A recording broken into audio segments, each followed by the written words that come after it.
Hey guys, the Kal-el here, and today I'm here to review Absolute Superman Volume 1, and yes, I freaking love what DC is doing with the Absolute series, bringing back joy into my life. And this is probably the most handsomest I've seen our guy, but please like and subscribe. Thank you! The planet Krypton was ruled by its cities, sprawling centers of advanced science and ancient law, like Candor, with its lab-grown gardens and lava-powered energy plants, and its supercapacitors the size of skyscrapers, made entirely of sunstone crystals. In the cities worked the clerics of the Science League, harnessing the energies of the red sun and the planet itself to fuel their insatiable hunger for progress at all costs. They were the Kryptonian ruling class, the most vested minds on the planet, and my parents were not among them. We get introduced to the lovely Kal-el,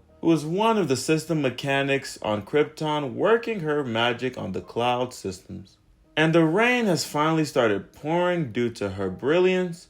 By the way, this is Superman's mom, if you didn't know. Many uppers sang of her brilliance until she wrote an essay criticizing Krypton's lack of funding for interstellar exploration, which got her banned from applying to go to Science Academy. She was literally only 9 when she wrote this, by the way. Boy, Kryptonians are so serious. Ooh. So we learned that class distinctions are so important that you have to wear a shirt to show that you were either poor or rich. If you had a sun crest, you were high class, with some connections to the Science League, which is the pinnacle of all classes. If you had the crest of a laborer, you were basically a poor and a mark of shame. That just makes me think, if Superman was an elitist, he'd basically be a stronger version of Homelander. We then learned that Jor-El, who is Superman's father, is an engineer tasked with overseeing the mine production. Miners were complaining about the instability of the mines and felt unsafe working. Jor-El tells the League of Management correspondent that the miners were right, but he's not trying to hear any of that and says, "Get those poor people back to work." He doesn't give a damn about those people. Get back to working, folks. Keep digging. Nah, this is crazy. Jor-El was a highly respected scientist who was soon to have a position at the ruling class. This all went left when the mine exploded, and at his graduation, he condemned the Science League for reckless endangerment of the environment. He had known for a while that Krypton was rotting itself from the inside out and that danger was coming. Dang, I just feel bad for them. At least I have the freedom to judge my government. These guys can't say anything. Actually, now that I thought about it, I take that back. Maybe we're kind of in the same boat.